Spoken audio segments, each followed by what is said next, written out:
views and opinions expressed by callers, guests, and hosts do not necessarily reflect those of the Black Talk Radio Network and Black Talk Media Project. Black Talk Radio is new black media for the new millennium.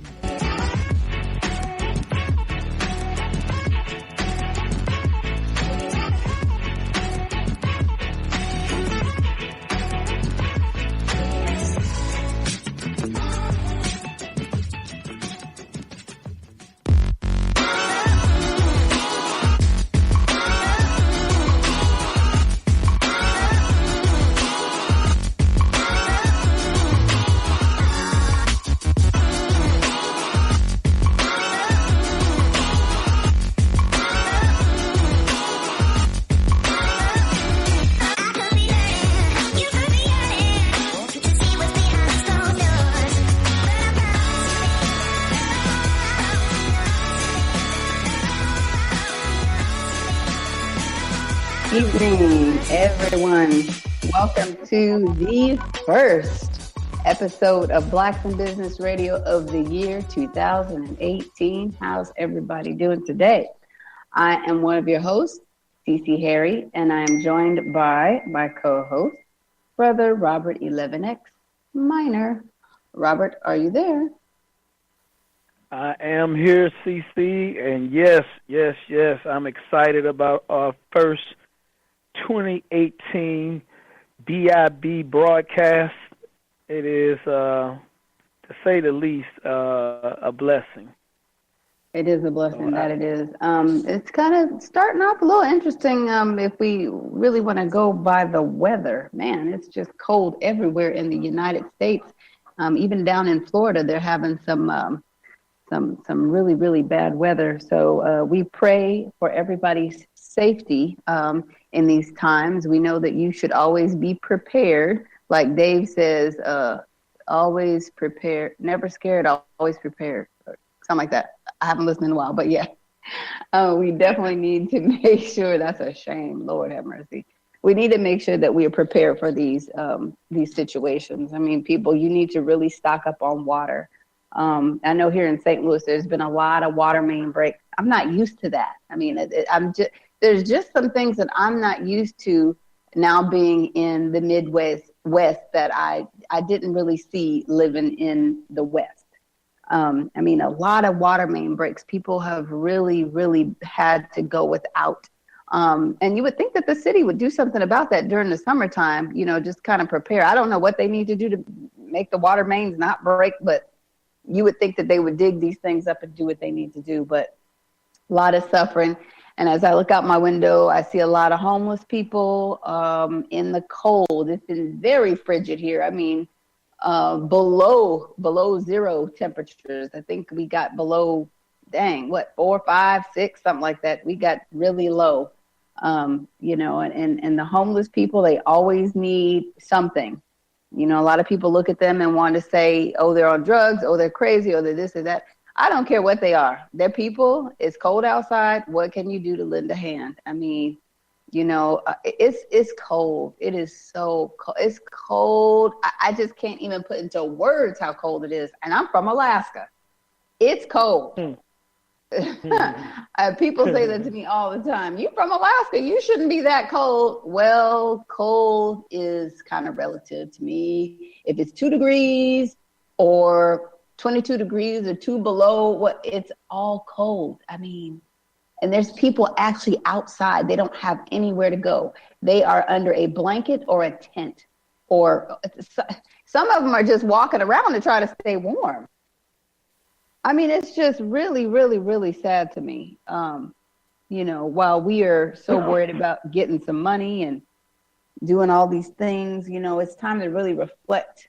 We talk about all these resolutions, but it's really time to reflect and just be thankful for whatever it is that you do have. I mean, because there are so many people that don't even have an ounce of what you have. And we really complain and we really, really, really strive for this thing that we call success. When you're successful, if you just made it through yesterday, for real, because there's just too much going on in this world right now. But as I see these homeless people, I'm really, really wanting to do something for them. I know that, the police or whoever, they like to stop people from helping the homeless, but And it's kind of has become kind of a central. I do apologize. You were talking about the homeless people and somebody else is talking about something. What is that? Yeah, that was Elliot Davis. I'm trying to mute him, but he was talking as well about the homeless people. They have a giant bus and food downtown for the homeless people. A bus for you talking about in St. Louis? Yes, ma'am. Elliot Davis is from Fox 2 News, and he's that bald guy. He goes live, and he's also known for the segment "You Paid for It," and he gets all up in people's business when it comes to defending the taxpayers' dollars. But right now, he's actually downtown. As you were speaking about the homeless downtown, he's actually downtown right now with a bus. And they're downtown feeding the homeless. Bless his heart. Man, I wish I was down there. That's crazy. Just as we're talking about it, he's down there doing it. Because it's cold. I mean, this is ridiculous. And you think about all of the issues that we talk about concerning the LRA property, all these buildings that are abandoned around here. You know, people are going in these buildings and they're trying to live, and they make these fires and stuff, and they end up setting the place on fire because they're just trying to stay warm. And there is no reason for all this nonsense going on to where people don't have a place to live. There's so much, you know, they're worried about building the next ballpark village or stadium. I just don't understand that. I don't get it. How is it that money can be funneled into something so meaningless, but life is just abandoned? You know, they're just not thinking about life. I don't know. It just really does something to me. I look at this city and I see beyond downtown, like where it's so prosperous, you know, but then I look at these other areas like in the city, within the city, it's ridiculous, you know, and I don't know. But I'm gonna have to come up with something, really, my own. You know, I'm actually following the story as we are on the radio, and the restaurants from downtown St. Louis have come together and donated food for the homeless people. And you know, that's usually something that you don't really see happening a lot. Right. Because a lot of these places are afraid of the liability factor that goes into it. So a lot of times you see these grocery stores and these restaurants, they would take food that could be eaten and they would throw it away instead of giving it away. That is so true, because I was talking to somebody about that just yesterday. I mean, because this homeless thing has been on my mind. I mean, I'm always concerned with, you know, and I haven't seen any children and mothers out there right now, but I know they're out there. But, you know, the Bible says we'll always have the poor with us, you know, and it just is so much more that needs to be done. The one old guy in this apartment that was talking to me, he said that I just out of the blue, he just rambled off. He said, you know, and the place that they have the homeless people go into downtown, like if they're homeless or whatever, they said they'd rather be on the street than go there because there's so much crime in there and people doing this and doing that. He was like naming off all the issues or whatever. And I'm like, wow, okay. That's pretty sad. You know, there is a place for people to go, but they don't feel safe. So they'd rather be out in the frigid cold. That's really sad. But I mean, you all need to think about that. You know, we talk about business here, but this is a business. It's business taking care of other people. You have to turn your humanitarian button on. I mean, it should be on at all times. I mean, that's how you get your blessings anyway. I mean, I don't really think about that, but that is really what sustains your life, is how you bless other people. You know, that is just scriptural. That is spiritual. That is the way things need to go. You know, you have got to think about how you can reach out to help other people. And see, we have to expand what we consider business traditionally, what that is to us. I mean, because I always say, if you handle money in your house, you're handling business. Mm-hmm. Okay, so those are business transactions, taking care of bills. So even going out and dealing with the homeless, if you're going out dealing with the homeless and you're taking cash out of your pocket to go and buy food or stocks or whatever that you could be using to help someone with, that is still taking care of business. And because business is not all profitable, you know what I'm saying? But there's many different ways to profit from it. You know, you can profit from it on a monetary level, and you could profit from it from a spiritual level as well. And being charitable is about the best reward that you can possibly get when you can help somebody that's in these type of conditions right now. You know how you feel when your feet get cold and you're not exposed to the elements the way that the homeless people are. Imagine how they feel right now. And you in your car, like if your heat went off in your car, you cold then. So imagine somebody outside with no type of covering at all. Again, you got to be thankful. At least you have a car. I mean, they're outside walking around. Oh man, I don't even want to think about it. Like we've dealt with a few little bugs that have tried to come on us. So imagine if you didn't have a warm place to go, but you're sick and you're coughing and you have a headache and all kind of stuff going on. Imagine. Right. I mean, just imagine it. Wow. Well, I don't know. I think that, I don't really care about the law as far as like feeding people. I think you can figure out a way to get around that, some kind of way to do it. I mean, obviously they're down there doing it, some kind of way. There is a way to feed people. I mean, personally, I don't want to be a clanging cymbal. I don't want to be somebody that's announcing that I'm doing this and I'm doing that. I really don't want to do that. I just want to go ahead and do it. I mean, I'm not looking for notoriety. It's just something that needs to be done. I mean, and if you are in a community, well, I mean, everybody's in a position to help. But if you have some clothing that is warm and you can donate it to somebody, do that.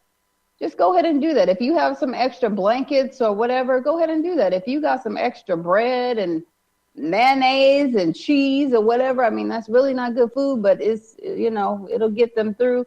Go ahead and do that. Make sure that you donate to people, and something that was laid on my heart, this was in Seattle, because I would have to go to these cleaning jobs for my cleaning business. They would be like an hour and 20 minutes away. So I would drive, and when I would get off the exits, I would see these people, and it's like, wow, you think that you should give them money or whatever, but it was just laid on my heart. What do you have in your car that they could use? Sometimes it's an umbrella. Sometimes it's my lunch. Sometimes it's a bottle of water. Sometimes it is $5. But what's on my heart is what I have in my car is what they need, So everybody can be charitable. And again, it's not to be a clanging cymbal to say, oh, I did this and I did that. And, to puff your own self up. Your reward will not be there then when you're doing all that. It's just not going to happen. Your reward is when you do what you need to do secretly and quietly and privately. I mean, there's a way to do things. I'm not saying you can't collaborate with people and make an organization. That's not what I'm saying. I'm saying how you get become a bragger because you help somebody or whatever. Don't do it. Don't do it like that. Don't do it for that reason. But yeah, everybody should be looking as we have entered into these frigid temperatures. I mean, I'm looking around the country, everybody cold. But as we look into these frigid temperatures, people need to make sure they're reaching out the best way that they can. I mean, just go outside of yourself a little bit and help people. But anyway, let's get on to the show. Didn't mean to be a Debbie Downer, but it is part of business. We got to talk about it. Especially our people out there. You see our people out there? Oh, you need to be helping them for real. I'm so serious. But today, yeah, it is. It's just, man, it's cold. I can't say it enough. So today's show, we will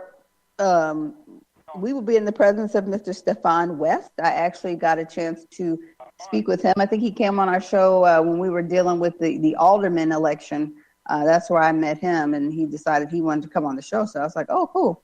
But let's read his little bio here thing that I have, not little, his big bio. I want to say little. The Black Wall Street Challenge is an internet-based challenge inspired by the legendary town of Greenwood in Tulsa, Oklahoma. We travel the country recording ourselves shopping with Black-owned businesses, and then we challenge that business to patronize another Black-owned business. The goal is to raise awareness of the importance of supporting local Black-owned businesses in our respective communities, while also attacking problems like unemployment, crime, and other neighborhood issues. And they invite you to subscribe to their channel, BlackWallStChallenge on YouTube. You can follow them at BlackWallStChallenge. Let's see. I think something messed up there. And at BlackWall. Okay. We're going to post this on Facebook because it's not just exact. It's not saying Black Wall Street. It's just kind of like initialing a little bit. But we'll make sure we put that out there.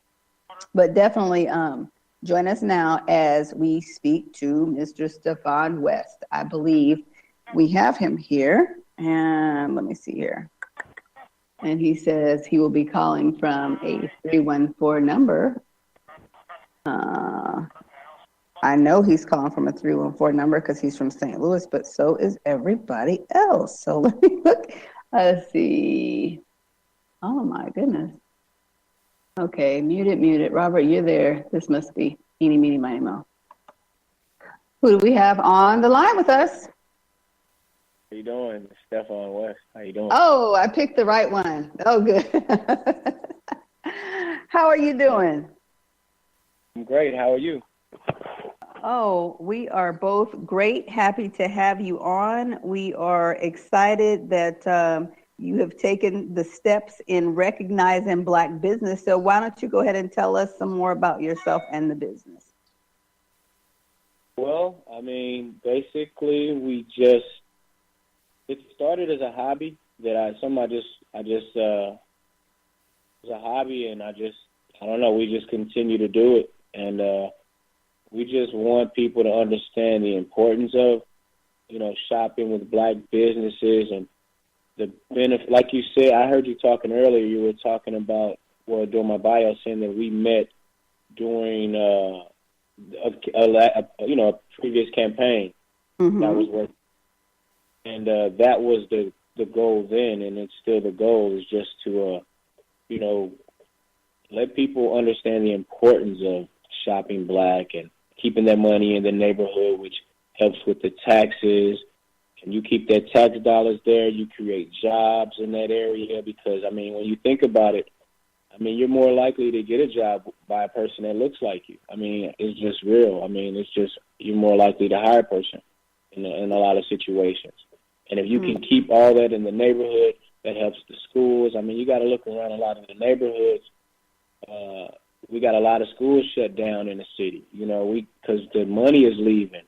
People aren't, you don't have those mom and pop spots on the corner that are, being like pillars in the community and the neighborhood, and we just don't have that, and we don't have that awareness as much. And I felt like it was something that was needed, so I just got up and did it. Wow. Okay. So what is it that you do outside of this business? Well, outside of this,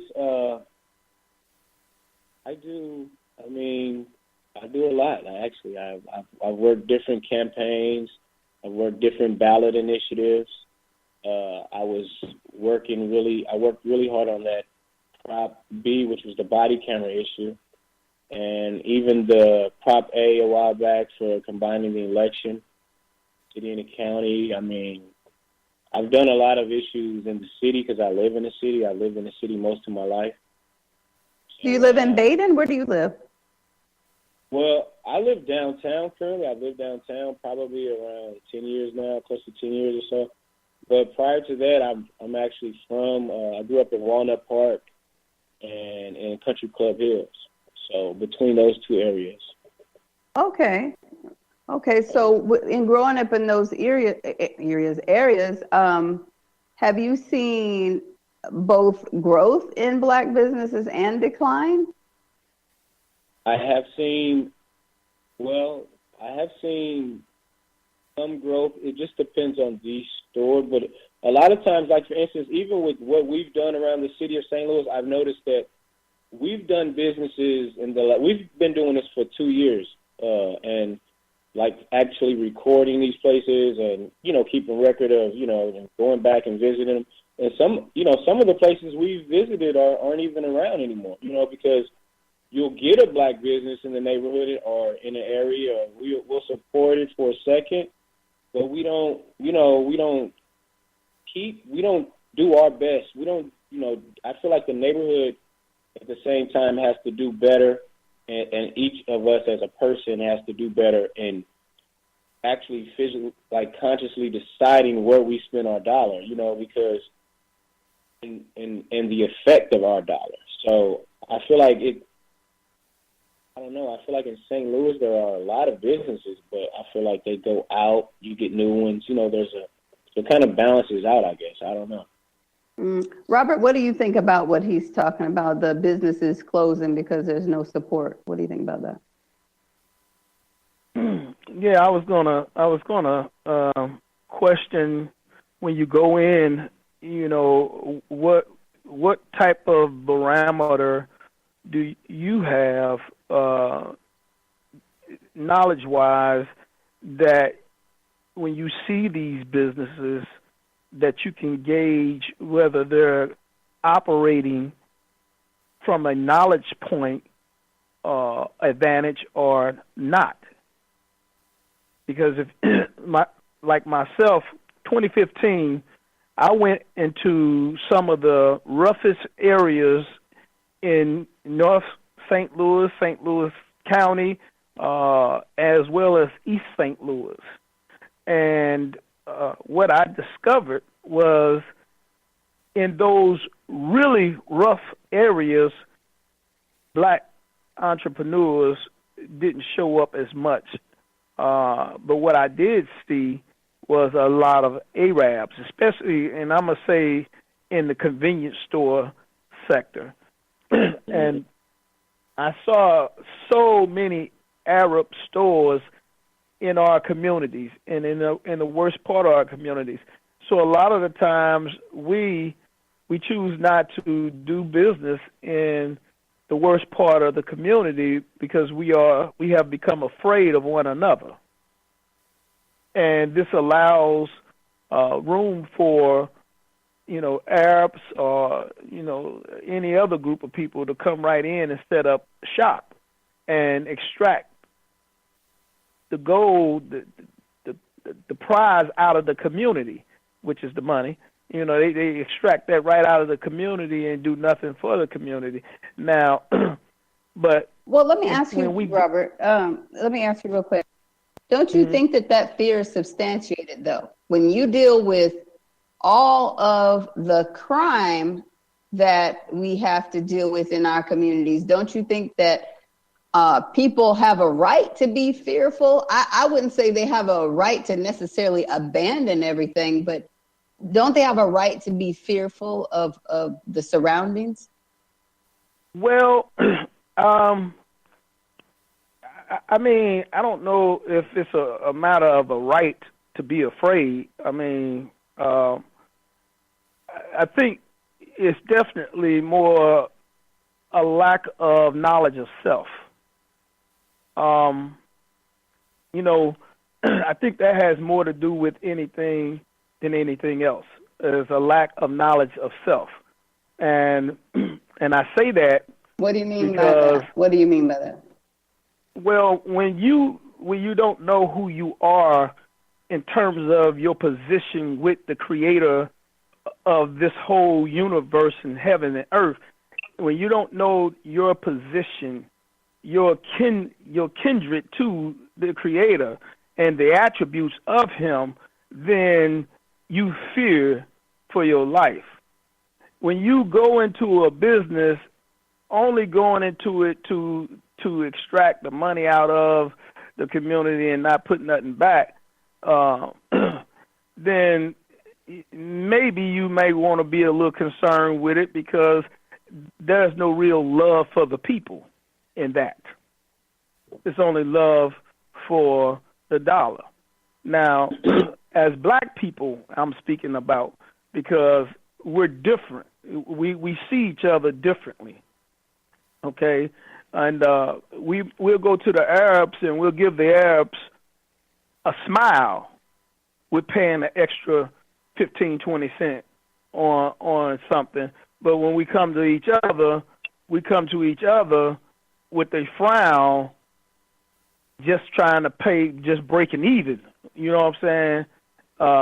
So the thing about when you know us as a black business person, when you know our pain and our suffering, that's one advantage of doing business with us, because you can identify with that brother, that sister that's coming in with that chip on their shoulder and they upset. So as a business person, how do you deal with that person with that chip on their shoulder? You don't deal with them the same way they come in. You deal with them out of love. What kind of love? How do you show love to that? Well, when you identify who you are in relationship to who the creator of the heavens and the earth is, and why we have been put in this position, then you deal with them, dealing with the pain, understanding the pain and suffering of them. And so when you speak to them, it's like you're speaking words of healing to them without even going into it.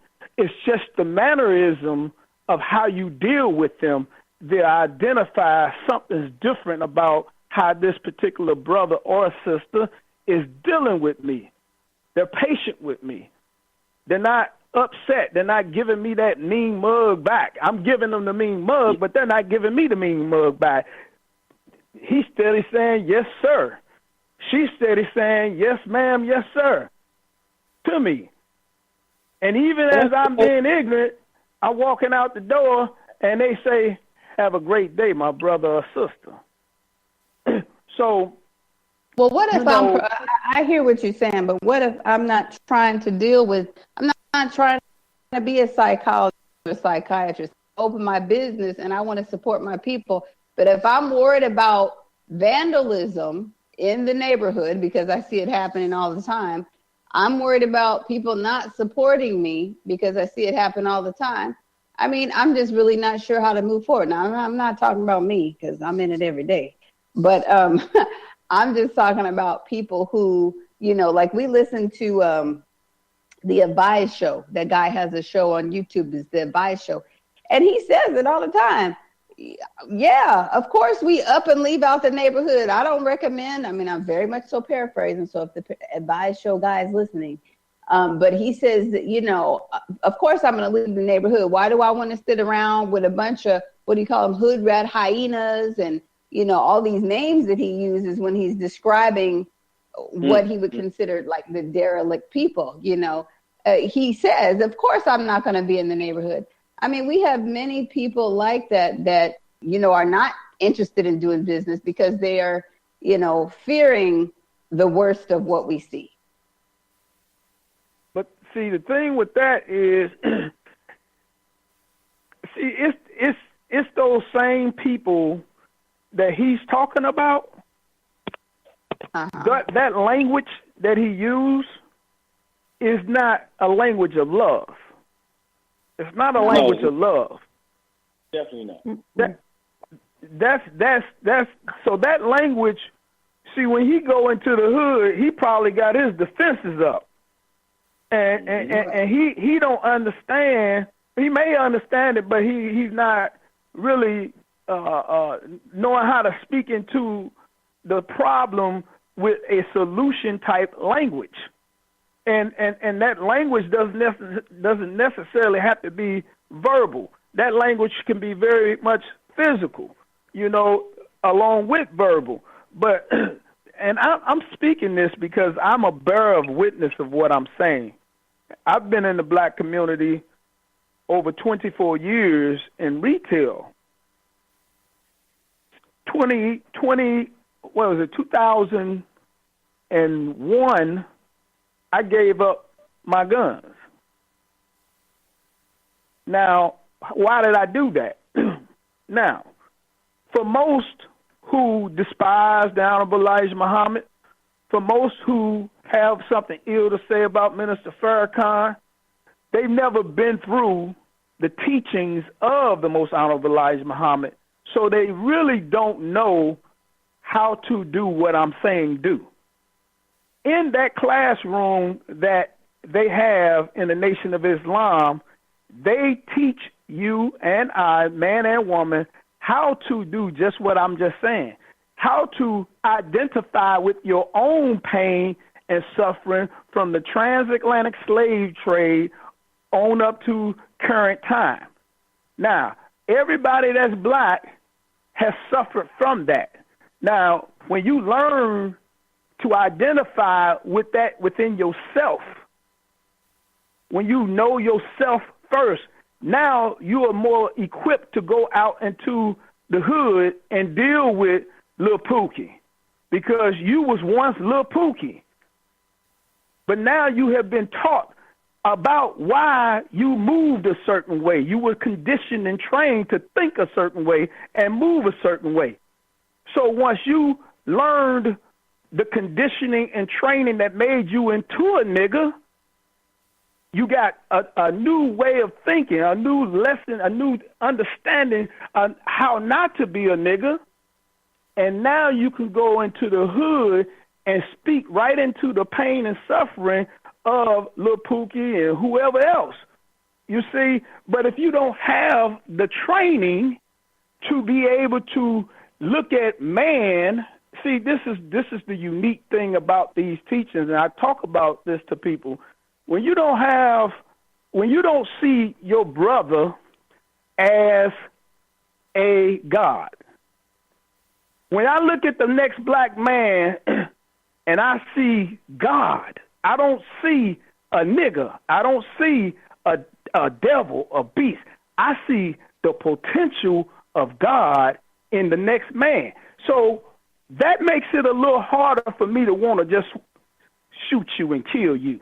Well, you talking about do that some serious undoing psychologically. I mean, really. I mean, I get what you're saying. I can bear witness, though. See, again, what I'm saying, I bear witness to it because I'm living it up until this day. Not just something I'm talking, something I said I believe, something I bear witness and I know, and something that I'm living to this day. And every community that I've been in, I went into where black people are, and not middle class, poor black people. And I've done just what I said I've done. Just what I'm saying, that that the problem that's happening with black people going into business is one, they don't know who they are. Two, they don't have the correct information to stay in the business. So if you go in the black community and you're scared, you don't need to be there being in business, because a dog can sense fear. It's just the nature of a man. He can sense your fear when you come into the environment. Well, let's ask Stefan. Stefan, we definitely need to bring you back in the conversation. But have you ever gone to these business owners, or have you had a chance to go back to the ones that you previously interviewed that you found closed down and ask them, you know, really intimately, like what really happened? You know, was this a poor business choice? Was it money? Were people not supporting you? You know, have you been able to really do that type of thing? Yeah, I think it's a multitude of those. It's actually all of those.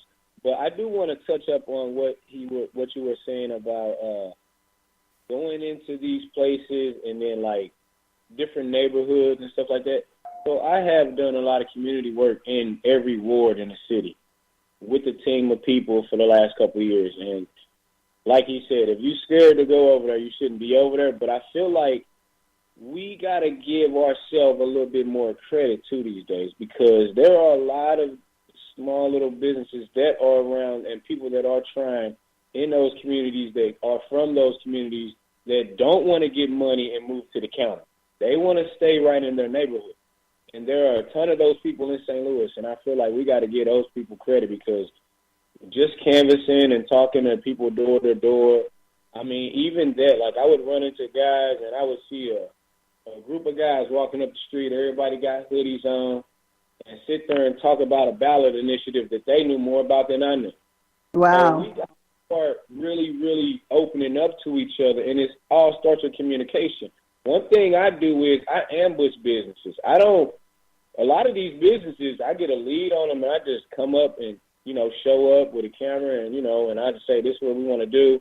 Is are you down or not? And some are with it, some aren't. But the thing is I don't have any fear when it comes to my people. I love my people. You know what I'm saying? I love all people as well. So I don't really get off into all that other stuff because what we do is for everybody to do. We want your dollars if you any color. We just want people to focus on Black businesses and us as a people just being more conscious about where we spend our money. So I love my people. I don't have any fear of them. I'll go in any neighborhood in St. Louis, on any block, talk about any issue. I will go to any business and spend money, and I don't always, I can't always spend with Black businesses all the time. But, even when I go I know business owners that aren't Black. I just have a rapport with a lot of business owners in St. Louis, period. But they even understand what I'm doing. It's bigger than that. It's just more so about being one of those people that's actually willing to go out there. Forget what everybody says negative about the neighborhood. Forget what everybody says that's negative about our people. Just go do what you're going to do. Don't worry about nobody else because, like I was saying, I am a believer in a higher power, and I feel like if you're on a path to whatever you're trying to do and it's coming wholeheartedly from the heart, the universe will work its way for you. So I'm definitely in the hood. I don't care where we got to go. Any neighborhood, we there. Okay. Well, so do you just stay inside St. Louis or do you go out? We've been in over 10 cities across the country, from D.C. to Oakland, D.C., Oakland, Kansas City, Chicago, Indianapolis, Nashville, Atlanta. We had to, of course, go to Tulsa, the original BlackWallSt.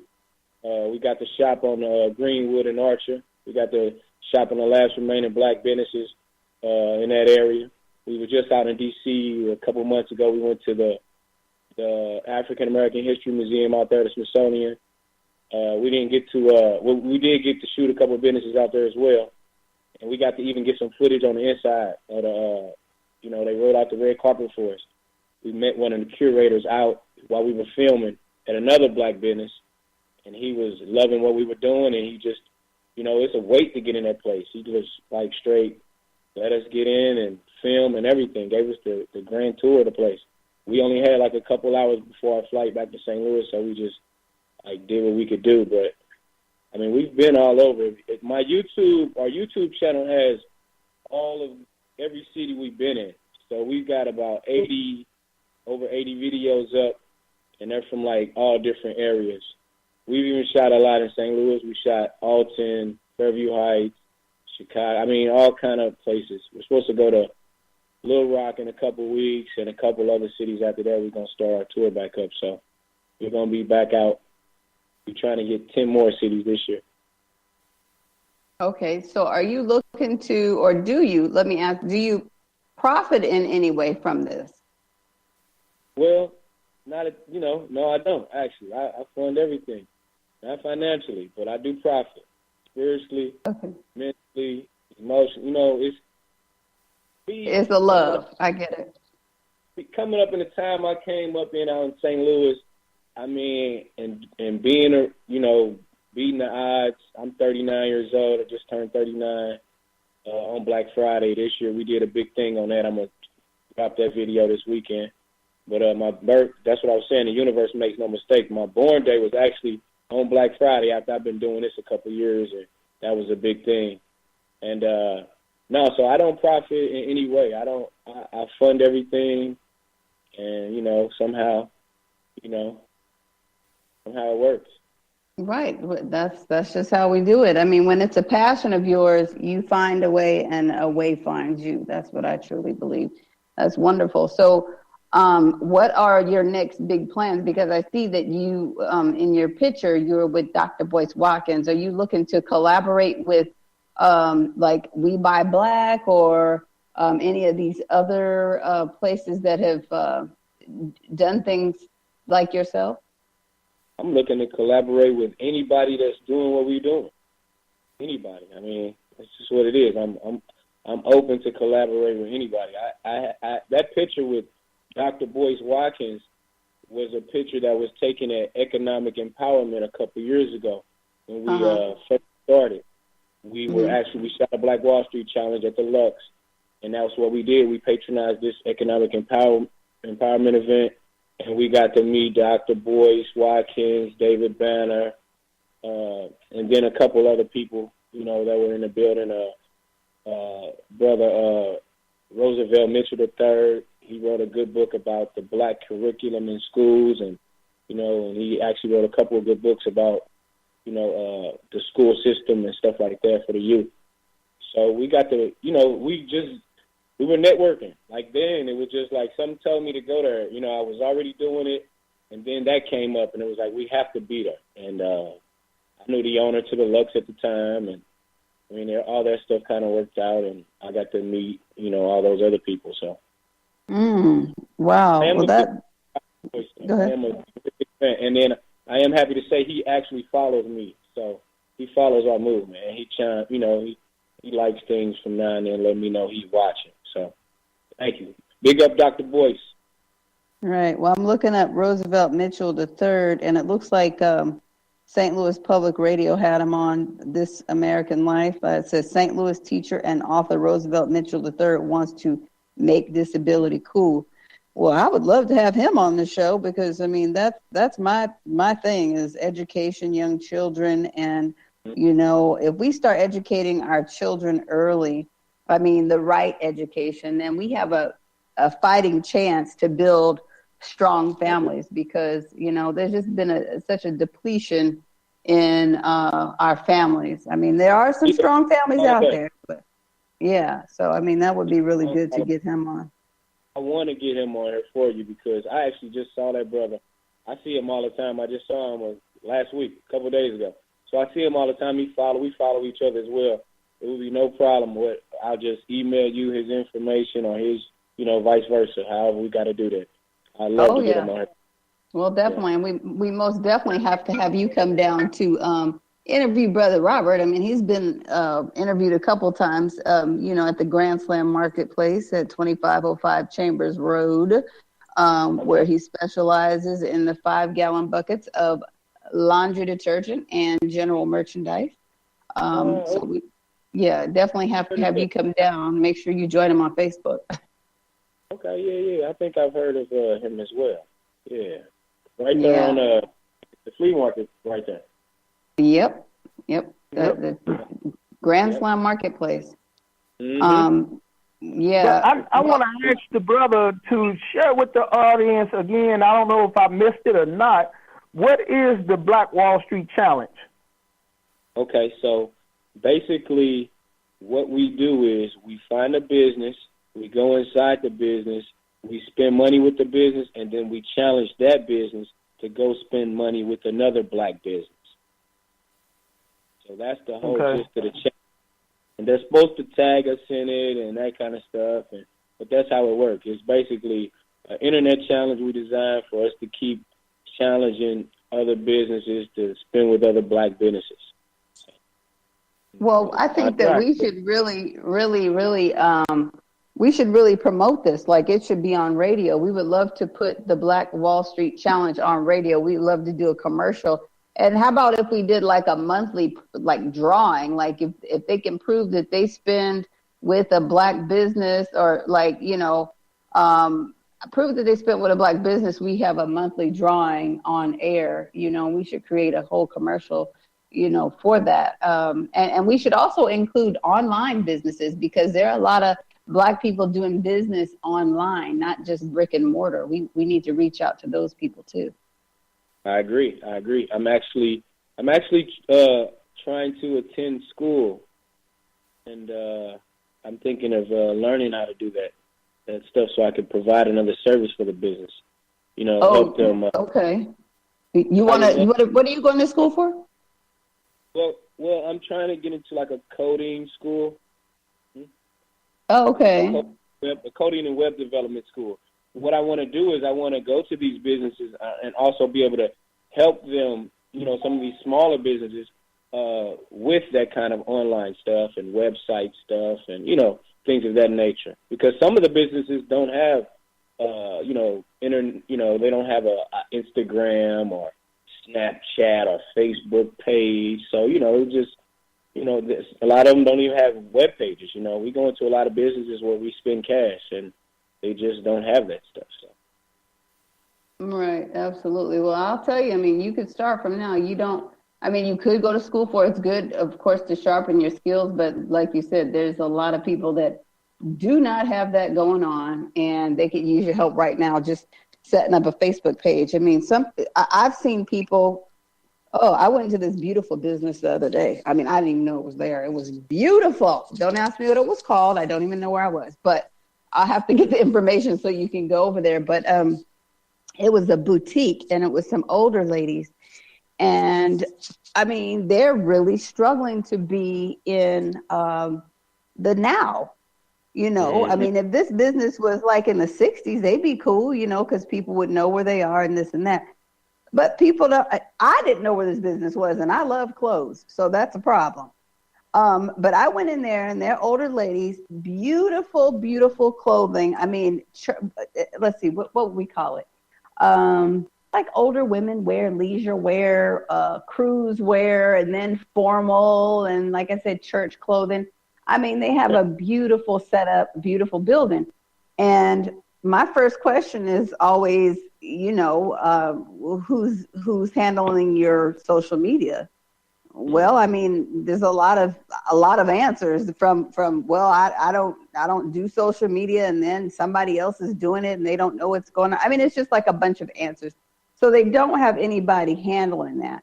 If you have an online boutique, or not an online, if you have a boutique, it should definitely be online. You should at least have a couple of pieces on the internet, and they didn't have that visibility. So I told them, I said, I will help you. I will help you for free. I will help you. And they were like just so lost with the whole thing. They just don't understand the importance of it. So if that's something that you're looking to get into, I would say like really totally put together some kind of iPad presentation so you can help people, because they are so far gone as far as like really understanding the importance of your business being visible online. Robert actually was talking about that yesterday. What were you saying, Robert, about, people kind of being hustlers, but then they fell out of the game because they didn't understand the importance of social media? Mm-hmm. Well, yeah, when I first started in business, we were in the streets. You saw us on Kings Highway and Page at the check cashing place, or at the check cashing place on Grand, and we would be out there selling our oils and T-shirts and this, that, and the other. And so you had two things that really, really eliminated that type of hustle. The two things, one was technology, because that was like in 94, 5, 6, 7, 8, 9. Up in that time we was doing it, making damn good money. But what most of the guys who at that time, I just started hustling with them, but these guys have been career hustlers. This is what they've done all their life. And the thing that took them out was they did not make the transition with the technology. And so, I'm a few years younger than a lot of guys I'm talking about. But as I saw this computer thing really starting, this internet thing starting to pick up, and then, Facebook come along, one thing that I knew, that coming from the streets, if you was a criminal or you did criminal things, I knew that you had to link yourself to technology, and that's what you needed to know, technology, in order to make it even further with whatever it is that you're doing. And so one of the things that I did, I just started operating on a computer. I would do flyers. I would take a criminal's mindset and go to the computer and use just have the mindset of it. How if I was committing crime, how would I commit crime with a computer? You know, and so that was the driving force for me to learn how to do what I needed to get done on the paper side of things. You know, creating your flyers, creating your whatever forms that you needed to create. You know, but these other guys that I know, they didn't do that. So they stayed primitive.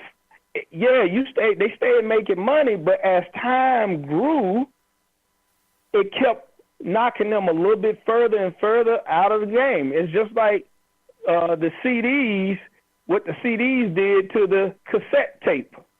You know, it wasn't an overnight transition from a cassette to a CD. But as time grew and grew and grew, the CDs really pushed the cassettes to where they were not necessary anymore.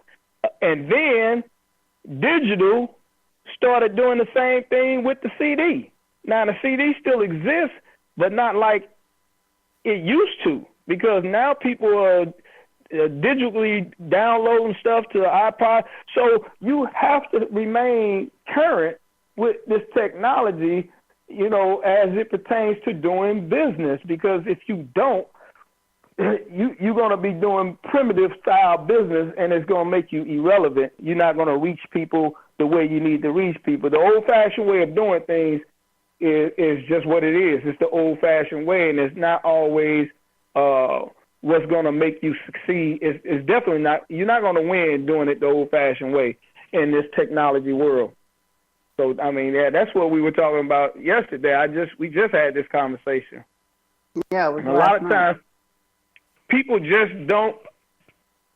Older people, and the thing about it is just so few people, black people, that are really going into business as it is anyway. It's not enough of us going into business, and those that do go into business are not utilizing the technology at hand. I have people ask me some of the most simplest questions in dealing with the computer, and I'm like, man, wow. Like what? But entertain us. Like what?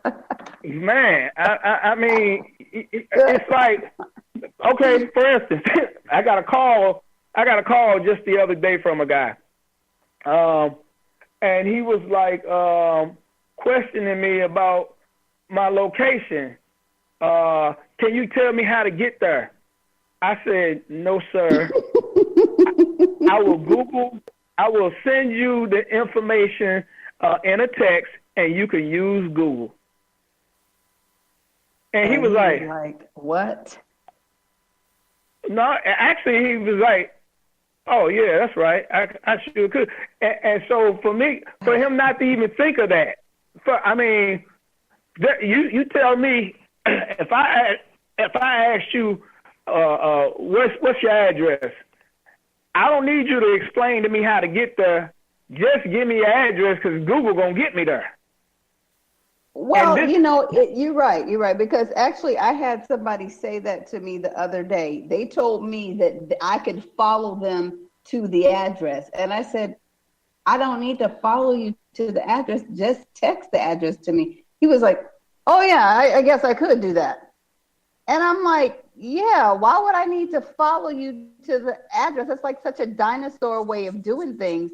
But I think there's a cap somewhere where just people, don't kind of keep going. And then when you actually do see them keep going, you're like, wow, okay, well, this person definitely understands. Right.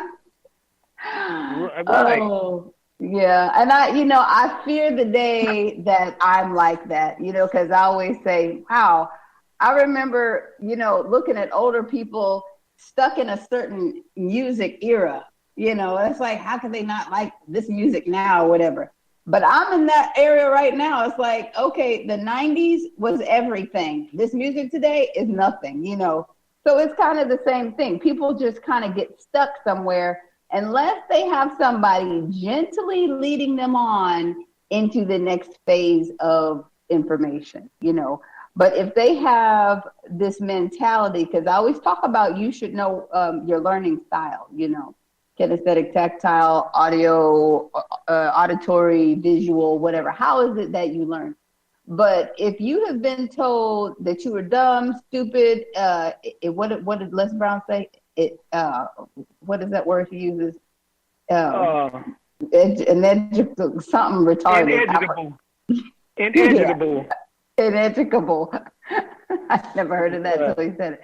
Ineducable. If you've been told these terms, which a lot of us have been told in public school, then you just really shut off learning. Something that doesn't just flow into your brain naturally or that you've been doing forever, you just kind of shut it off.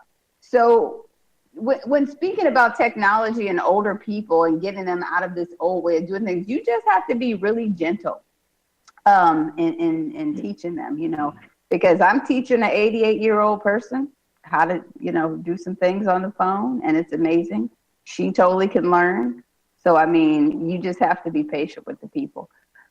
She's willing. When you got a willing participant, that makes it a whole lot different. She is so willing. I'm telling you, we went to the store today and I said something. I said, well, I don't eat that. She said, well, if you don't eat it, then I don't eat it either. There you go. I was cracking up. Yeah, she totally is like up on it, And, for those, we are just kind of deviating around. We still have our guest here. I know he's like, what are they talking about? But we just kind of, we having fun on the first show of the year, people. So just follow us, okay? But yeah, you just have to be gentle with them. If you have, and this could be a charity right here that you do. Help an older person or help a business get online, like Stefan was saying. Help them get online. Help them get their business going. Volunteer to help them be on Facebook. Take them to the Apple store. Let them learn, how their phone works. Let them sit around with a bunch of people just like them that need to know how things work. Definitely a charitable service to have. I was talking to my sister today, and it was funny because she was like, you don't know how to do a PowerPoint? I was like, no. I don't. I learned it. I swear I took a class about 7 years ago, but I could not tell you how to enter things into the cell or whatever you have to do like I had to do back then. I do not remember how to do a PowerPoint. So when she let me know it was so easy for her, I was like, okay, good, But instead of her doing it for me, what I need to be doing is learning it myself, because I know that in 2018, there's a lot of things that I've let go by the wayside, and I'm starting to become an older person by the way that I'm thinking, because I'm telling you, usually I'd be on it, but I'm seeing there's a lot of things that I need to do. I need a little hand holding myself. So, I should be able to help somebody else so I can get the help that I need. But again, we're just kind of deviating around. We're going to have a commercial break in a little while, but I just want to invite everybody. I promise we're more on point, usually every single week. But yeah, we're here every Thursday at 7 p.m. Central Standard Time on BlackTalkRadioNetwork.com.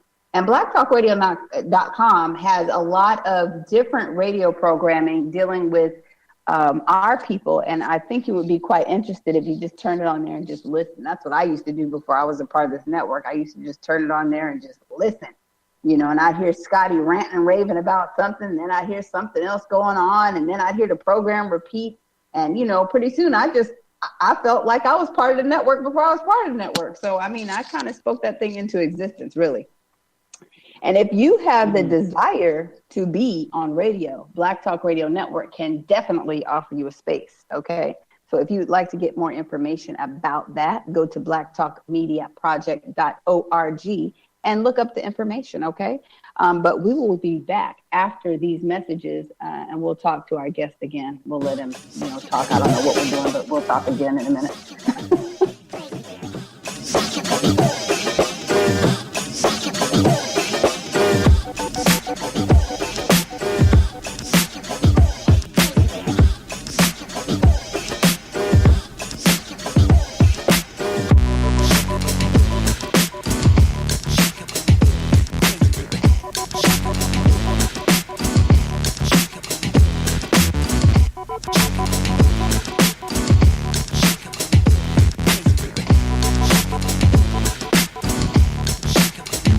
tuned in to the Black Talk Radio Network. For podcasts and live program scheduling, visit us on the web at blacktalkradionetwork.com.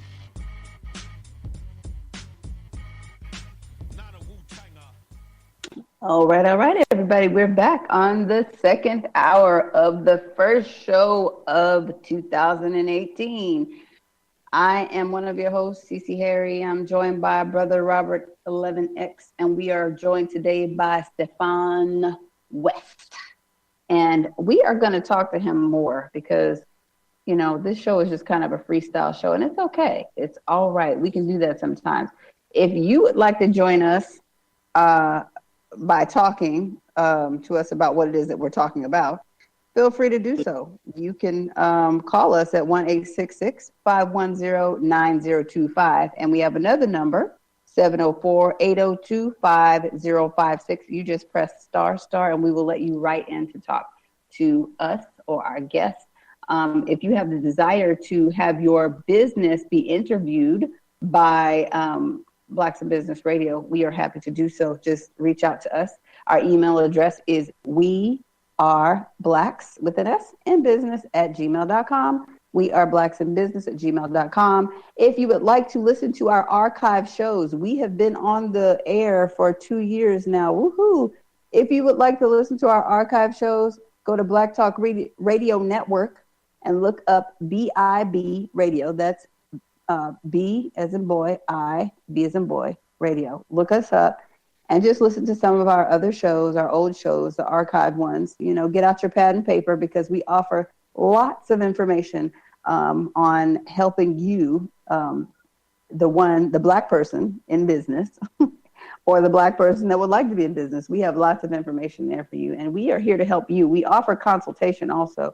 So if you need help, consultation in your business, consultation on starting a business, reach out to us. Again, our email address is weareblacksinbusiness@gmail.com. We would love to support you and what it is you're doing.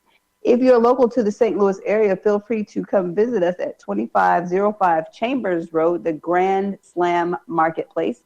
We are there every day except for Monday and Tuesday. We're there Wednesday at 11 to 7, Thursday 11 to 7, Friday 11 to 7, Saturday 9 to 7, Sunday from 11 to 6.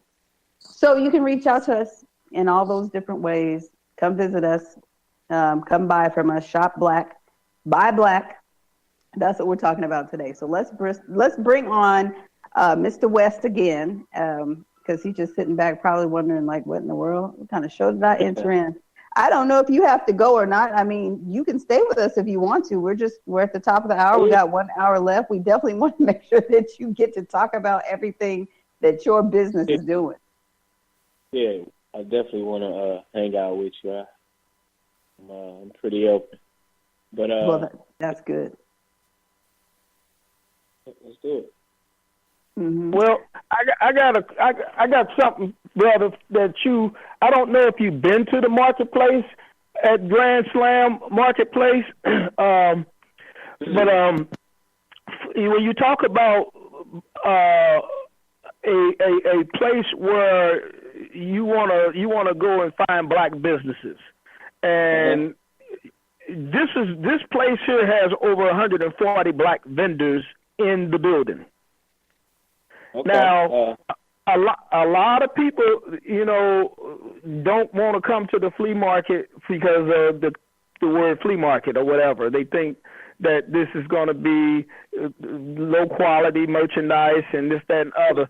It's a lot of Black people that's expressing the God-given talent as well as the ability to go to manufacturers and bring merchandise in and sell to the public.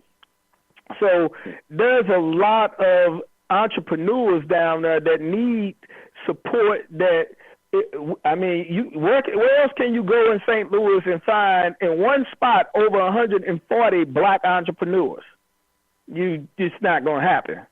Right. So that right there is where the focus should be.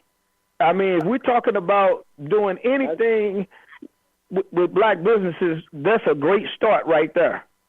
Okay, well, funny story is, well, not really a funny story, but how you said that, I agree with you 100%, my brother, to the point to where, like I said about the universe, the very, very first Black Wall Street Challenge that I ever did was with a young brother by the name of Knox the Jeweler that has a vendor booth inside of that market. So I know he that was the very first. It's not even. It's so primitive on our playlist to where it's not even an actual video. It's on my playlist of the channel. But that was the very, very first Black Wall Street Challenge that I ever did was in that place. So I totally get it. I totally feel you on that. It's a hustle. It's just a hustler's haven up in there. And, you know, you can't spell hustle without saying STL, so you know how that goes. So I went there first. Went there first, as a matter of fact. So that's interesting, and that's real that you said that, because I know where you're coming from, my brother, because I know a lot of those guys with that same spirit. And that's kind of what really inspired me to do this, because one thing I can say about St. Louis is such a competitive city to the point to where everybody got to hustle. Everybody's hustling. And like I say, you can't spell hustle without putting STL in it. So that's part of the inspiration why I really wanted to showcase business owners and entrepreneurs and people that had that spirit, because I come from that spirit because my family is entrepreneurs, and I always wanted to be an entrepreneur, but at the same time, I have so many friends that are entrepreneurs. So I want to help people, help each other. I want to help us, you know, all win. Like that's my goal. I want to show love to as many hustlers as I can. And I want as many, because that is, to me, those are the people that I showcase. People I love, you know, I'm not into, you know, I love sports, but I don't follow sports. I follow business people. You know, that's my main drive in life, and that's why this all kind of works for me naturally, and it's more of a passion thing, because most people that know me know I know a ton of businessmen in this city. I know a ton of them. Anywhere I go, I have a rapport with. I'm the type of person where I want to know the person who's sweeping floor all the way to the person who owns the place, because that's just how I was raised. And you got to treat those people all with the same respect as well, which is another thing I do. So that's why we go into a lot of places. A lot of times I get negative feedback from my people, which I hate, because we so hard on each other. We are just so hard. We set the bar so high when we go into these places, and we expect so much and do so little.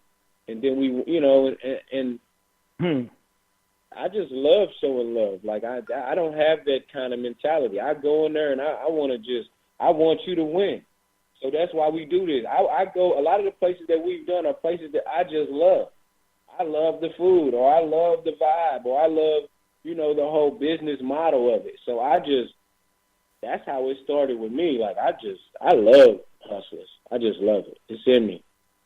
And I can respect that, bro. I totally understand what you're saying. I always refer to myself as a hustler's hustler, you know, because I'm here to make sure you win, you know. Yeah. And see, and in that statement I just made, when I say I'm here to make sure you win, see, a lot of black entrepreneurs don't do the necessary homework to stay relevant in business, you know. And when I say relevant, I mean price-wise, I mean product-wise, you know what I'm saying, and on the service side of things as well.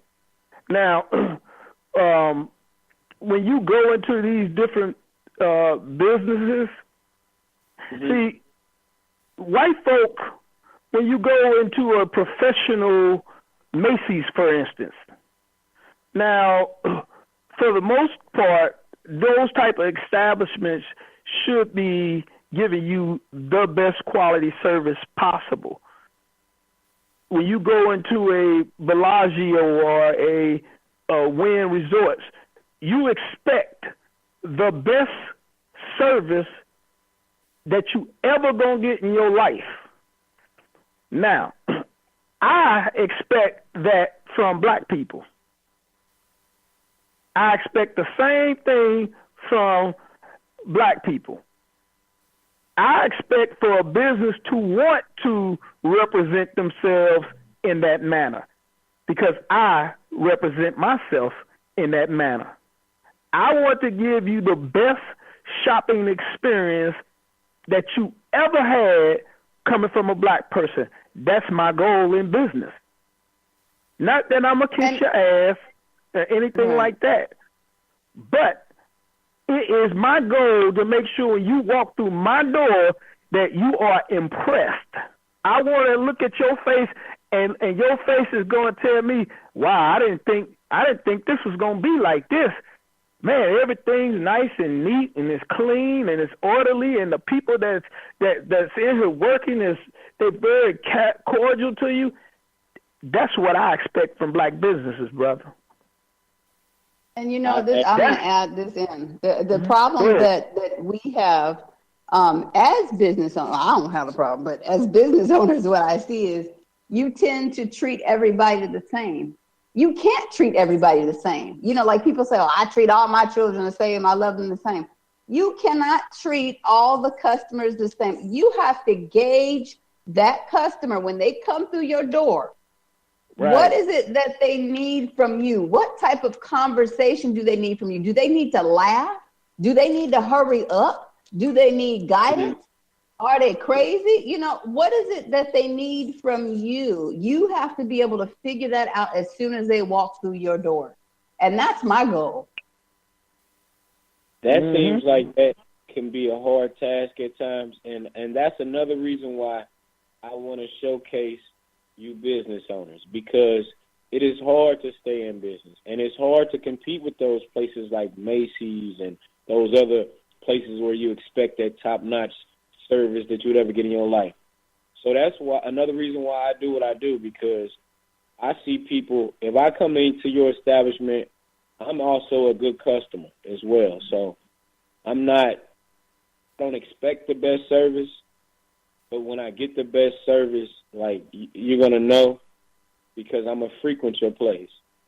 And I'm going to do anything I can do to show, like, for instance, I go to a place called Sweetheart. We love Sweetheart. Right. So much. I go there so much because of the fact that the food is always good, but the service is always impeccable. It's always. Wait, do you get that one girl that smiles? What, the black girl? Oh my goodness! I know. What is her name? Most of the staff that work at the front know me because I go in there. So I eat there I eat there a lot. Like probably 3-4 times a week type stuff. So I'm in there. I'll be there for the church basement plates that they have. She'll have a fried cauliflower and then black-eyed peas, and I think she does like greens and cornbread and yams. Oh my goodness, amazing!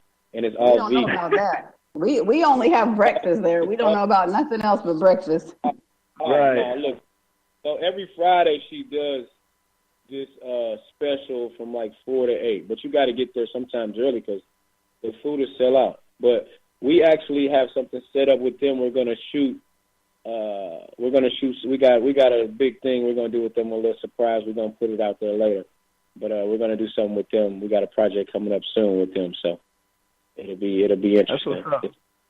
Yeah, wow. Well, what you should do is invite all the black business owners to that event. That would be great. It would be, and she would love it. It's actually a cooking class that she does. So I'm a vegan as of last April. I became vegan, and I need more recipes, and I love the place. So it's like, why not learn from, the place that I love, just to be able to, work my way around my own kitchen at home. So right. Well, we didn't know she did cooking classes. See, we just come in there, order, sit down, and eat, and rave over the biscuits.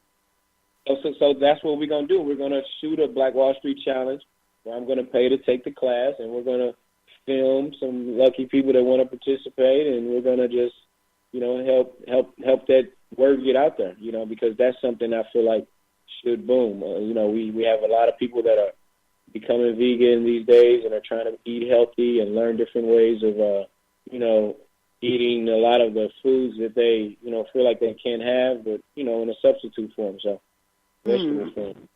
Now, let me ask you this. With what you're doing, do you have a plan to collaborate all of your filming that you've done and do a documentary? Well, we're actually shooting a documentary as we film, so we are documenting these things. We just haven't really, figured out when we want to be the stopping point at this point. See, we started 2 years ago. It'll be 2 years exactly. This has actually been under 2 years. On the February. So Black History Month started 2 years ago. We started to do this. So I felt like it was fitting to start it, to set it off then while people were in tune, with that way of thinking. And we just kind of kept doing it since then. So we may maybe around that time, maybe wrap up some things. I don't know. So we're just still filming. So right now we're just playing it all by ear. This is all new to me, so this is just something that I've always had an interest in. This, just film, music. I've done all kind of. You asked me earlier what I used to do or what I do, but I used to manage a local rapper. I've a guy named Averb. Averb is really booming. Big up to Averb. It's my guy. He's actually shared a couple of videos. He's a little well-known battle rapper around St. Louis. Worked for a magazine called Mad Flavor back in the day. And I've always, had cameras and filmed and, did that kind of stuff. So clothing line, I've always had that little artsy side to me. So it's just something that we're going to always do. So. Okay. Well, now let me ask you, how many people do you have helping you with your project? Financially, none. But just far as work, I got a guy that when I was doing the music with Verb back in the day, a guy by the name, he used to go by Seat Dog. He goes by CS Real now, but he has his own videography thing. He stopped rapping and started. He went to school for videography, and he's the guy, Real Vision Images. He does a lot of my film work and then my video work and my editing. So he does a lot of that. It's just me and him, really, right now. And then I got a manager, which is my cousin, Kiara Lewis, but he doesn't want to be on film right now or on. Who are these people that don't want to be on film? It's like I'll be trying to do a Facebook Live and they don't want to be on film. It's like, wait a minute. Well, you've actually talked to Kiara before, because she was actually the campaign manager. I was the assistant campaign manager. She was the manager of the campaign that we were on. With, okay. When we met. Okay. Yes. Okay. Yeah. But she does my management as well. So. Okay. Robert, were you trying to say something? No, I wasn't. Oh, I thought I heard you piping in. Okay. Well, I definitely, I don't think that there could be enough Black documentaries about, what it is that we do, because sometimes we have to make each other aware of what is really going on, because it's so much poverty, so much sorrow, so much pain. And then you couple that with the news that's trying to make us look horrible. We just really don't have a good outlook on what it is that we're doing as a people. And that's why we get so excited, if something happens good to somebody on TV that we really shouldn't be celebrating. But, we have to learn to celebrate locally, and we have to teach our children to celebrate locally. We have to teach them to celebrate each other, really. And I think that as we begin to repair ourselves psychologically, because I think that's what a lot of these hardships are doing. A lot of this stuff that we're going through is kind of repairing us psychologically, because it's making us aware of what has really been going on for years, and as we begin to do that, I think we'll start supporting each other more and more. So what you're doing is very important, and I would love to see it on the big screen. I would love to see your film at the Black Power Awards in Atlanta. Did you go there? Didn't, but I would love to see it on film down there too. Oh, okay. Yeah. Well, I went to the Black Power Awards a couple weeks back, and that was a very, very, very powerful interaction with all these Black people. I mean, I just feel that way about Atlanta in general because of the group of people that kind of, come together to make these different entrepreneurial endeavors happen. But I mean, as we group up with more like-minded people, we can do things like that. I mean, it's very necessary and it's very possible. I mean, because like I said, it's just so much going on that looks wrong. We have to really just exploit what's right. I agree. That's the goal. Brother, another thing that hit my mind when you talk, when you asked me, was I trying to chime in? I was in deep thought because when you say you was doing this documentary, you can really do a great service to the entrepreneurs, because if you're going around and you're interviewing these different entrepreneurs, and I don't know if I've seen any documentary that is on that type of level of really dealing with the different Black businesses. But to add to that a twist where the documentary is really giving the Black entrepreneur insight to what can make them stay in business, aid them in business. The thought hit me to suggest to you that you should go to a trade show with your camera. And when you go to a trade show with your camera and you start documenting the interactions, especially if you follow me to a trade show, you really going to get some interactions for real. You're going to get a whole lot of information, questions that I ask these people that will definitely open your eyes, and the environment itself is going to open your eyes and answer a lot of the questions of why we don't succeed. When you go to these shows, you'll be able to see and hear why we have a hard time competing in the marketplace. You had mentioned earlier something about we are pricing, or something you said in reference to our pricing can't be as we can't compete with Macy's or something. I think that's what you said after I made a comment about Macy's having that customer service or whatever. But I want to tell you that is so not the truth. Small business can do greater than compete with a big company like that because of this fact right here. A small business does not have the overhead cost of a Macy's. Macy's have to put a 200-300% markup on a product that they get from a manufacturer. They have to. That's why the prices are always high when you go into those places. They're in the mall.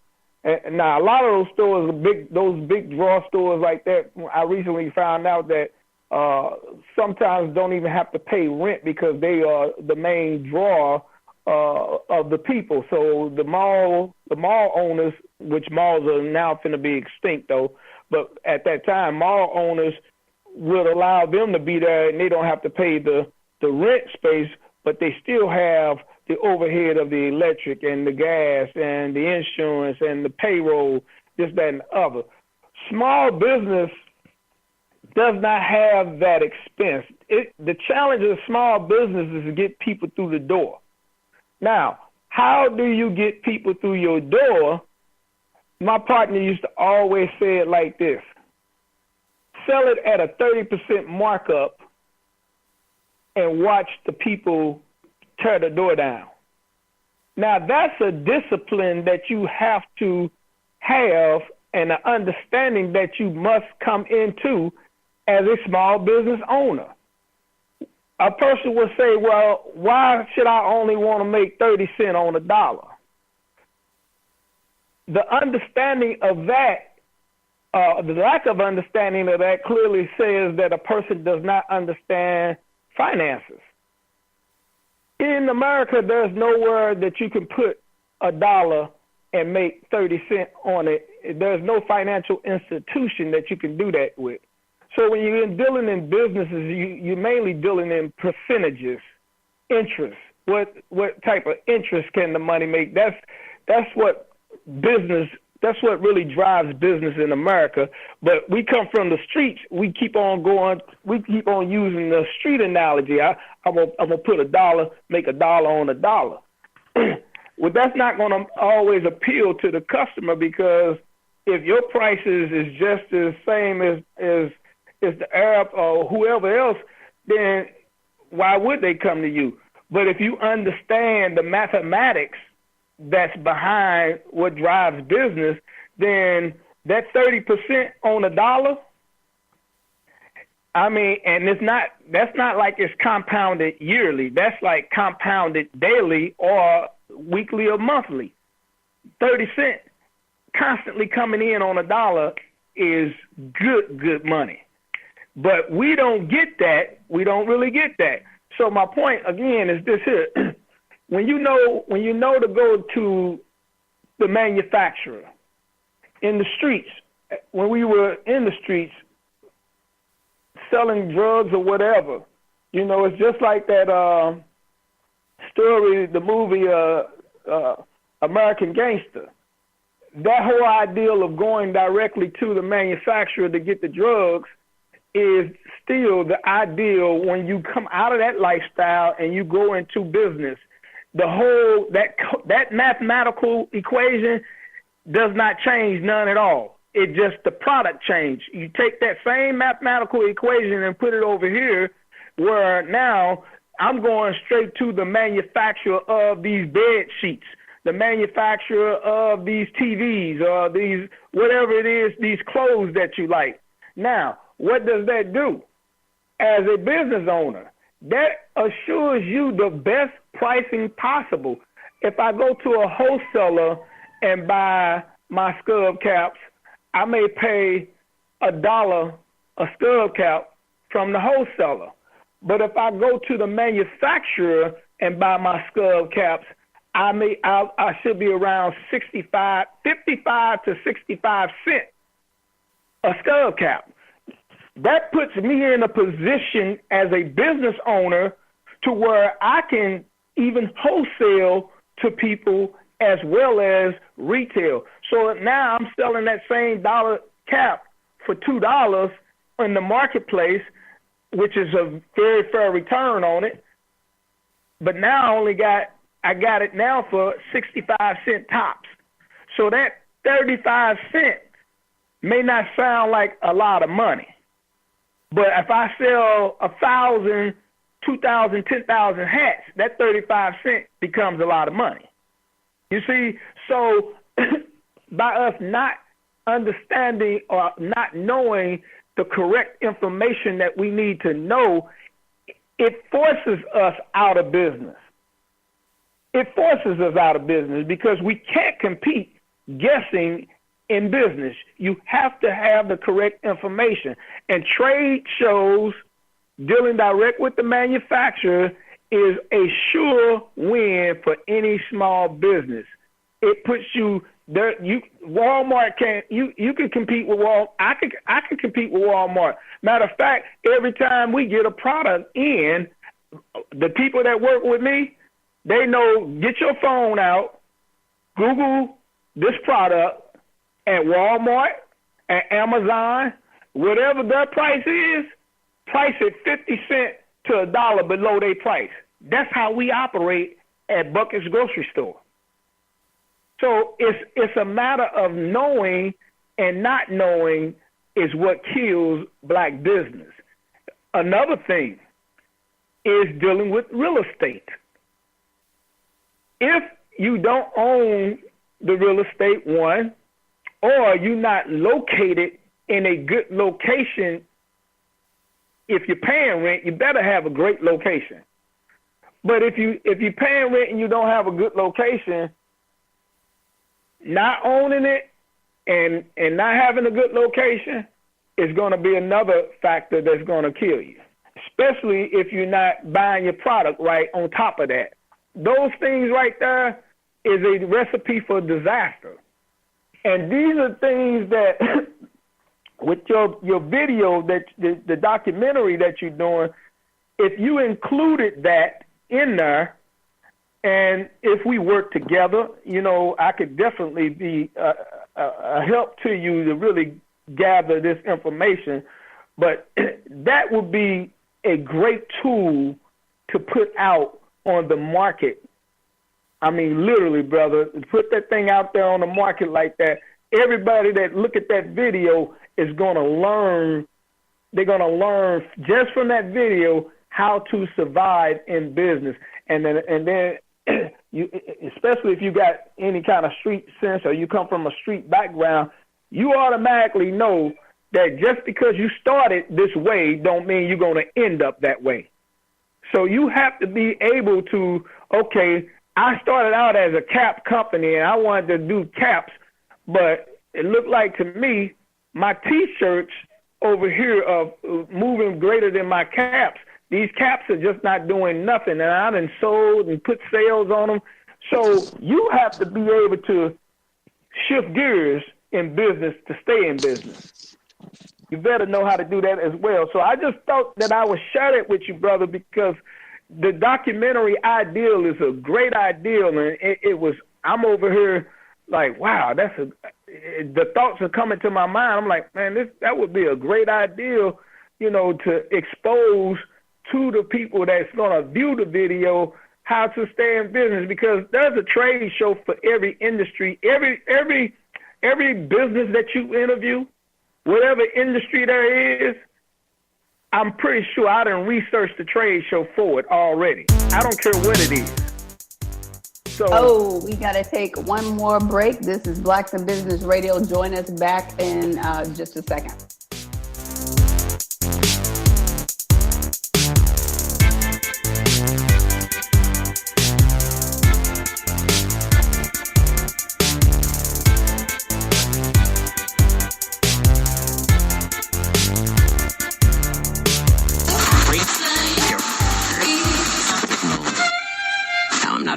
Okay.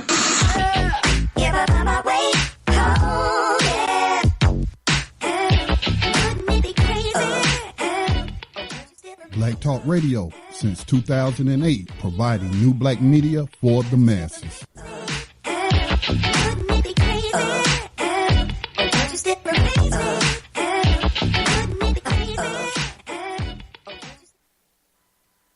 All right, welcome back to the last half hour of Blacks in Business Radio. Brother Robert was talking about trade shows. Keep going. Yeah, well, like I said, because he's doing this documentary and doing these videos, interviews with these companies, that documentary could be so instrumental to helping so many people.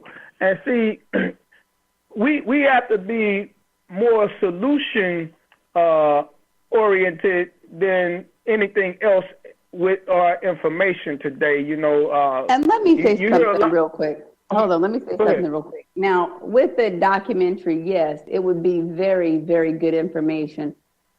But I've seen documentaries, and these documentaries have had these who's who in it, and you really don't know what they're doing. I mean, if you really scrutinize it, they're actually not making money. They're not millionaires. They're making money off of you in a very predatory type of way. They're not really providing a service. And And I think that we need to really focus on, people who are really doing the work, people who are really in business, people who have a track record, people who have a humanitarian sense about them. For instance, of course, Brother Robert, he's every day, he's doing what he does at the flea market. He's doing what he does in real estate. Scotty, he's on the radio. I mean, he collects barely anything from anybody wanting to be on his network. I'm talking about organic things that are realistic. I'm not talking about these high and mighty people, and I'm not putting anybody down, but yes, I am. High and mighty people that you really don't know what they come from. They really have not shown you any track record of anything that they've done. And you just kind of like, it's just like, kind of going to church. It's just like, it's like invisible. You don't know what the heck is going on. But they're giving you a good word and some information, and you just riding with it. We need to do documentaries, and we need to focus on stories of people that are really getting their hands dirty. I mean, seriously, that's what I wanted to say. Right. Because a lot of times, people just want to see big names. People flock to the big names, the Umars and these type of people. And they have something to offer. They have an audience. Everybody has an audience, But our people need a right now type of solution. They need something that they can really say, man, I can do that right now. I can literally do that, right. And I always said, if you got $20 in your pocket, you hang with me for one day, I guarantee you I can show you how to make that $20 turn into $100. And I ain't talking about a week from now. I'm talking about today. I can tell you what to do, where to go. If you had $1 in your pocket, I can tell you how to make that dollar turn into $30, $40, $100. Just depending on how hard your hustle is and your drive is. But your reality can change instantly, and it doesn't require you have a whole lot of money. You may have an ideal, but sales, I have to say, if you got an ideal and you ain't got no money, and your ideal may not be pertaining to sales, well, you got to be able to be multi-talented. Okay, so the fastest way that I know is to sell a service or sell a product to get some money. Sell a service or sell a product. That's the fastest way I know. And you have to become the best salesperson to do it. You just have to become that person. And you can take little or nothing and make something out of it right away. If you just set your mind to it, it's not that hard to do. And it's a no-brainer. It's just a matter of finding what people need and selling it. And you are so right. You are absolutely right. And so you have taken us into the last portion of our show. And you all both can chime in on this, but Entrepreneur Magazine, or entrepreneur.com, I should say, we talked about this yesterday, and we are always looking for things for you all to embark upon, especially those on a job that want to get off the job. There's so many things that you can do as an entrepreneur. I mean, you really can. But I got this article the other day. It was written December 26, 2017. It was last year, but not really last year. It was last week. So it says 50 work from home jobs paying as much or a lot more than the average American salary. And that's where you want to be above, because a lot of people are afraid of losing their salary, their benefits, and all this other stuff. But I would say to you, you need to start doing something, because there's certain jobs that are going away. I mean, you've seen it right before your eyes. So start something. So this article talks about that, and it says there was a time when working from home was a pipe dream. Thanks to technology like Slack, there's been a surge of legit jobs you can do from home, whether that's working remotely for a company or starting your own business. There's no shortage of work-at-home opportunities. Here are 50 work-at-home jobs that most make above the average American salary. And again, that's where you want to be, okay? You could be an affiliate marketer. For those unfamiliar with affiliate marketing, it's simply referral marketing where you earn a commission. Let's say that you have a website and refer a book on Amazon. When the visitor clicks the affiliate link and buys the books, Amazon will pay you a percentage of the sale. I mean, all you have to do is get a website, and you can build your own one-page website on like Wix.com. And if you're balling like that, you can call GoDaddy and they'll do it all for you. Or if you want to buy Black, you can also reach out to Scotty Reed of Black Talk Radio Network. Just go to blacktalkmediaproject.org. He can build you a site, and he can help you do your affiliate marketing. So for those of you that didn't understand, all it is you get a website and you connect with like Amazon. And when anybody clicks on that link that you're supporting on your site, you're going to make money. It's not like $1 million, but suppose you support a few things on your website. What if you have a website that's just dedicated to affiliate marketing? We're going to put this article on Blacks in Business Radio. Okay, the next thing would be an animator. Are you an artistic and creative individual who is able to create animation and visual effects for television, movies, video games, and other types of media?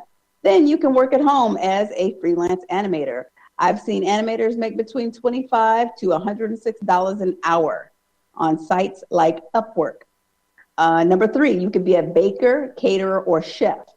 Now, this is something Stefan was talking about. You know, he's going to go to Sweet Art because he wants to learn how to cook organic food. So maybe later on he'll be an organic chef or a YouTube sensation making organic food, chickpea pie. I don't know. But you could be a baker, chef, or caterer. If you have a knack for baking or cooking, then turn your passion into a side business. From your own kitchen, you could start a catering or personal chef business. If you're a baker, you could sell your goods to friends, neighbors, online, or at the farmer's market. Again, you can go on YouTube and show people how to make things. There's a chef that I follow on YouTube. His name is Chef Ty, and he patterns himself after the late, great, wonderful Dr. Sebi in his recipes. He loves to show people how to make those things. I think Robert and I, like last week, we saw him make hot dogs. I mean, that was very interesting because, of course, it wasn't really hot dogs, but yeah, it kind of looked like hot dogs when he was done with it. But yeah, so you could be a blogger. Blogging is inexpensive and easy to start. It could be as simple as you just writing about your favorite music or food. Eventually, this hobby can start generating some money for you. You can also vlog. They don't have a vlog. That's video blogging, of course. Just record yourself talking about whatever it is that you want to talk about, okay? And then you could be a bookkeeper. And it says, believe it or not, you don't have to be a CPA to start bookkeeping. Just sign up for a bookkeeping course at a community college or even online, such as this course from the Accounting Coach. So that's something you can click on, the Accounting Coach. And they say you could make up to $70,000 a year by being a bookkeeper. Child caregiver. You could be a daycare provider. Of course, you need to find out what your state and city regulations are concerning watching other people's children, because that is a very delicate occupation. I know I come from that. So you don't want to just warehouse children. You definitely want to be providing the best nurturing environment for them so that you can be that village helping to raise that child. Okay. Clinical research coordinator. As noted in Business Insider, this is where you assist in the management of daily clinical trial operations, provide oversight of all organizations, clinical site and vendor activities, and manage trial master files. You can make over $48,000 and you don't need a bachelor's degree. Consulting. Now, Robert and I both do this, consulting. I mean, you don't have to be some degreed up person. You just have to have some experience and know what you're talking about to be a consultant. Now, I see a lot of people, they consulting on some things they don't even know about, but that's a whole nother story. So if you have experience and knowledge in a specific area, then share it with others. For example, if you're an accountant or lawyer, then you can provide advice to small businesses for a pretty penny. Shout out to Connie. Connie is a very wonderful consultant. She's an attorney in Alabama, and she helped me on one of my projects, and she was actually on our show a few shows ago. She's a wonderful consultant. You could also consult businesses on how to use a new software program or how to become more environmentally friendly. Let's see, you could be a customer service rep. Do you possess excellent communication skills? Do you also have a landline and reliable internet? Then you can earn between $8 to $15 an hour as a customer service rep. Let's see, data entry. Inputting data for businesses isn't the most exciting job, but however, you don't need any previous experience and you can start at $10 an hour. Direct sales, that's us. We do Avon. Robert and I both are Avon representatives. So you could get into direct sales with us if you'd like to reach out to us. We are blacksinbusiness@gmail.com. Avon has been in this sales industry for over 130 years, and they have some wonderful products that are still very relevant. You could have your own e-commerce store, like Shopify, Magento, or WooCommerce. Editing and proofreading, companies like Book in a Box pay $20 per hour to editors, book jacket designers, or proofreaders. You could be an event planner. You know what that is. Film and podcast instructional videos. Are you really good at something? Then create a YouTube account and start filming yourself instructing others with your unique skills. Okay, that's wonderful. Grant writing. I think that takes a little bit of skill. I actually took a grant writing class. I got an A. I'm not really comfortable in consulting anybody with that right now, but your public library sometimes offers free grant writing information also. Get into, looking up the information in the library because you can definitely become a skilled grant writer. I mean, all it is some trial and error. You can make it happen.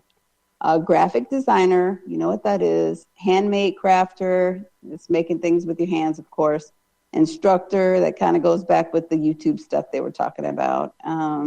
Internet security specialist, let's see, online juror, online teacher, patent or intellectual property lawyer, peer-to-peer lender. Now that's something I was attempting to do a couple months back. So basically what you can do is you can be an investor for someone wanting to embark on a new career. You could just be the lender and collect the interest off of that. You could be a pet groomer. You could be a mobile pet groomer also. You could dress up a old milk truck and, put some sinks in there and be a pet groomer. Go to people's homes and do what you need to do. A photographer or videographer. Is it videographer? I think it's videographer. Okay. Product reviewer. That's something that goes along with affiliate marketing. A programmer, a realtor, a renter. You could rent out the extra bedroom in your house. I don't know if you want to do that. But we talked about the foreign exchange opportunity. If you want to know about the foreign exchange opportunity, reach out to us. We are blacksinbusiness@gmail.com. I will definitely hook you up with that information. That is a great moneymaker.